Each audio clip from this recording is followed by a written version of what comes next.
وما أرسلناك إلا رحمة للعالمين.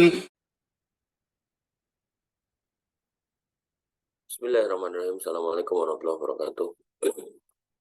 Alhamdulillah wassallallahu wala haula wala quwwata illa billah. Wassalatu wassalamu ala Rasulillah wa ala alihi wa sahbihi wa wala. Wa nifidin asani Allah wa iyyakum. Alhamdulillah, bersyukur kepada Allah Subhanahu wa taala kita bisa berkumpul lagi melanjutkan kenalan kita dengan agama kita agar lebih paham, lebih ngerti, dan tentu yang kita pelajari masih berkaitan dengan tema kekeluargaan. Yang kemarin kita membahas 40 hadis tentang pernikahan. Sekarang adalah 40 hadis seputar wanita. Jadi memang topik wanita ini memang sesuatu hal yang besar gitu kan, sehingga sampai ada ulama yang menyusun kitab seperti ini, yaitu Dr. Adil Hasan Yusuf Al-Hamad. Tentu harapannya ya kita sebagai yang wanita itu bisa paham bahwasanya agama kita itu perhatian dengan kaum wanita, dan sampai kita latah kayak omongan sebagian orang yang mengatakan Islam itu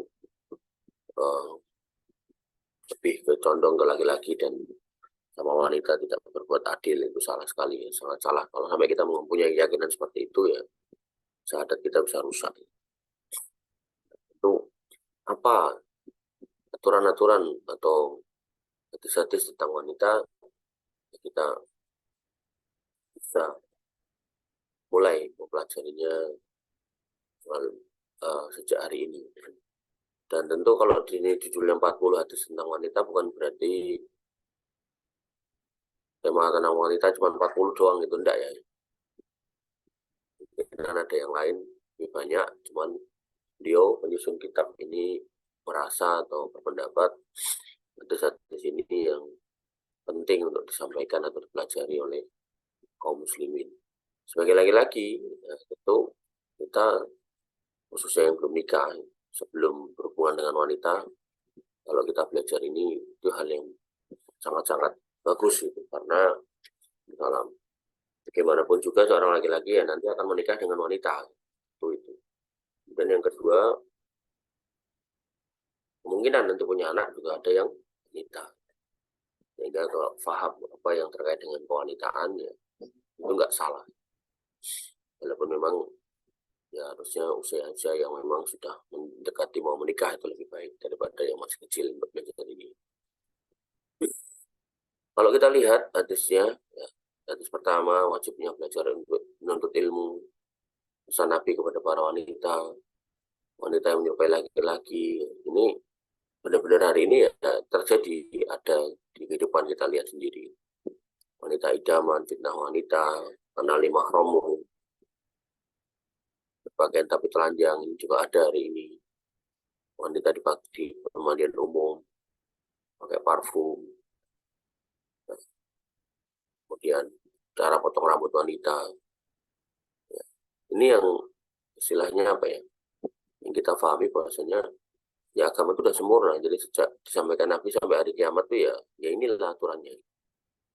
Ya, tinggal kita bagaimana ngerti nggak aturan ini, ya caranya belajar.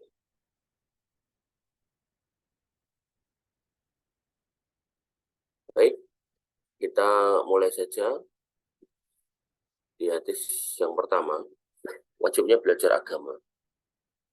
An Abi Sa'id, dari Abu Sa'id, Ja'ati imra'atun ila Nabi SAW.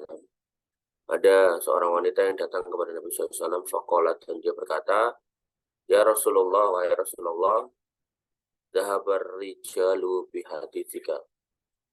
Para laki-laki itu telah pergi dengan membawa hadismu, membawa pelajaran darimu, membawa petuah darimu. Artinya orang-orang laki-laki itu sudah belajar dari engkau ya Rasul. Sudah pintar-pintar gitu. Waj'alana min nafsika yauman. Maka jadikan untuk kami ya, dari sisi engkau satu hari atau suatu hari. Na'tika fihi, di mana kami mendatangi engkau di dalamnya, dalam hari itu. tu'allimuna mimma 'allamaka Allah, di mana kami belajar ya, atas apa-apa yang Allah ajarkan kepada engkau. Jadi wanita zaman dulu itu semangat nuntut ilmu gitu ya, nggak kayak wanita sekarang. Ya belajar, pengajian terus. Kapan healingnya? Mintanya healing tiap hari. Faqala, kemudian Nabi SAW bersabda, Ijtami'na fi yaumin kada wa kada.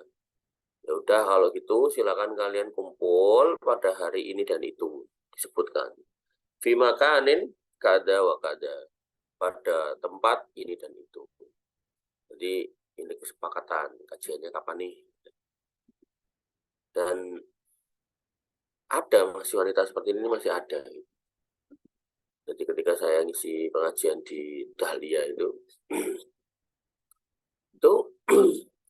ada ibu-ibu yang sudah sepuh gitu deketin saya. Untuk mengisi di sini mau nggak? Ya nggak apa-apa, saya seneng bu. Gitu. Ada ibu-ibu yang lain gitu, sama. Kalau ngisi di masjid saya gimana Ustaz? Ya nggak apa-apa bu, alhamdulillah. Jadi saya pikir wanita seperti itu udah nggak ada. Dan qadarullah saya ketemu sama suami-suaminya di masjid-masjid itu. Dan saya katakan sama mereka, suami mereka itu, ibu-ibu itu. Ya bahwasanya istrinya itu luar biasa. Karena nggak usah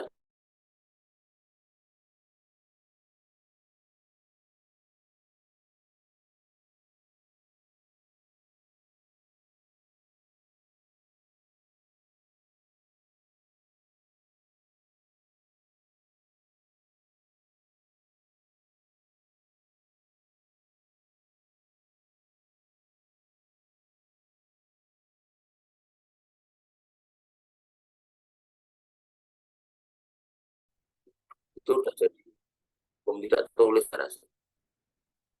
Kemudian fajtama'na, maka kami para wanita ngumpul. Fa'atahunna Rasulullah Shallallahu Alaihi Wasallam. Kemudian Rasulullah SAW mendatangi kami, ya, itu di tempat dan hari yang tadi disepakati ya. Jadi enggak apa namanya, enggak beda dengan yang disepakati ya, sama. Fa'allamahunna mimma 'allamahullah. Kemudian beliau SAW mengajari kami, mereka ini, mimma 'allamahullah. Bagaimana Allah mengajarinya, kembali kepada Nabi Muhammad SAW. Artinya Nabi SAW menyampaikan ilmu itu ya sesuai dengan yang beliau dapatkan dari Allah Subhanahu Wa Taala melalui malaikat Jibril. Itu yang kita pahami. Kemudian yang kedua, kalau kita mau mengajarkan agama, maka ingat kata Nabi, balighu anni walau ayah. Ajarkan dariku. Ini yang perlu digarisbawahi. Jadi ilmu atau materi yang kita ajarkan nggak boleh menyimpang dari pemahaman Nabi. Nggak boleh kita aneh-aneh. Gitu. Jadi yang selalu saya contohkan atau sering saya contohkan ada seorang ustadz besar, kajiannya banyak, dia ngomong katanya, nah, bahasanya ketika ditanya hukum makan anjing, dia menjawab, saya nggak bisa mengharamkan, tapi saya juga nggak akan menghalalkan. Katanya karena di Al-Quran nggak ada. Nah, maka kalau ada perkataan-perkataan seperti itu, ya para ulama merumuskan siapa yang mendahului Anda dengan ucapan seperti itu. Siapa, sebutkan ulama mana yang ngomong kayak gitu. Ya, Rasul nggak pernah ngomong, ya, para sahabat nggak pernah ngomong, kok tiba-tiba ada nongol dengan ucapan seperti itu. Nah, ini yang harus kita hati-hati gitu. Karena banyak orang ngomong agama tapi nggak bersumber dari Nabi SAW. Nah, makanya nanti di dalam hadis dikatakan, ya, man amila amalan falaisa lahu amruna fahuwa raddun. Siapa yang beramal dan tidak pernah kami contohkan, ya, sudah terkait dengan ritual-ritual ibadah, Nabi nggak pernah contohkan, tiba-tiba kamu nongol dengan cara-cara ibadah tertentu, fahuwa raddun, maka itu akan ditolak, tertolak, nggak boleh, nggak dipakai, gitu. Nggak dapat pahala. Ini satu potongan kata, satu kata kalimat ini yang sangat dalam maknanya. Summa qala, kemudian ya,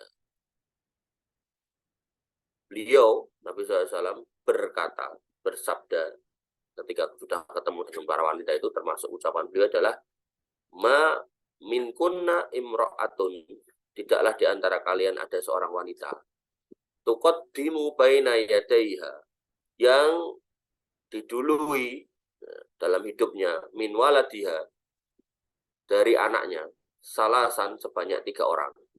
Maksudnya anaknya mati duluan 3 orang. Illa kana laha hijaban minan nar. Kecuali anak-anak yang pada mati tadi itu menjadi untuknya, si ibunya, hijaban minan nar, sebagai hijab, sebagai penghalang dari api neraka. Bahasa gampangnya, kalau seorang wanita yang punya suami hamil di dalam konteks pernikahan, lalu keguguran, atau anaknya sudah lahir tapi mati, dengan catatan belum balik, gitu kan, sebagian ulama memberikan penjelasan atau syarah, maksudnya adalah sebelum balik, ya, maka ketika itu mati 3, maka 3 itu bisa menjadi penjamin ibunya. Di sini bahasanya laha, ya. Laha itu berarti kembali kepada 1 orang, ibunya. Walaupun nanti di hadis yang lain, di kitab Adabul Mufrad, itu kembali kepada bapak ibunya bisa. Tapi kalau kita konteksnya kitab yang kita baca ini atau hadis yang kita baca ini kembali kepada ibunya, maka itu bisa menjadi penjamin ibunya dari api neraka, nggak masuk neraka, masuk surga. Nah, cuman ya perlu dipahami, bukan berarti anak itu mati 3, ya toh, terus ibunya tuh santai-santai, nggak mau sholat, berbuat kemusyrikan, naudzubillah, kemudian berbuat zina, enggak, ya. Jadi itu juga tetap harus dijaga. Menjauhi dosa-dosa besar itu juga harus dijaga. Dia harus bertauhid sampai mati, dia harus sholat sampai mati. Nah, tidak boleh terlibat dalam dosa-dosa besar, gitu ya. Jadi hijab di sini tentu hijab yang mensyaratkan orang tuanya juga menjaga diri dari dosa-dosa besar. Nggak boleh sak-saing, nggak boleh sak-karpe dewi. Faqalat imra'atu, maka ada wanita yang bertanya, minhunna, dari mereka ini yang nanya, ya Rasulullah, wahai Rasulullah, awisnain, gimana kalau yang mati 2? Oh, maka Nabi SAW bersabda, fa'adat ha marrotain. Maka wanita ini bertanya 2 kali. Gimana kalau 2? Gimana kalau 2? Maka kemudian Nabi SAW bersabda, wasnaini, wasnaini, wasnaini. Ya, 2 oke, 2 juga oke, 2 juga oke. Kira-kira begitu. Ya. Fa'adat marrotain. Nah, ini mengulangi 2 kali. Ya, maka yang harus kita pahami adalah di sini 3 menjadi penjamin ibunya masuk surga, 2 pun juga. Dan tentu ini mati secara normal, ya, nggak boleh matinya karena dibunuh atau nggak dikasih makan mati, nggak boleh. Maka ini harus kita pahami, kematian anak bisa menjadi penjamin ibunya. Sehingga apa? Ya rasa sedih pasti hadir, gitu loh.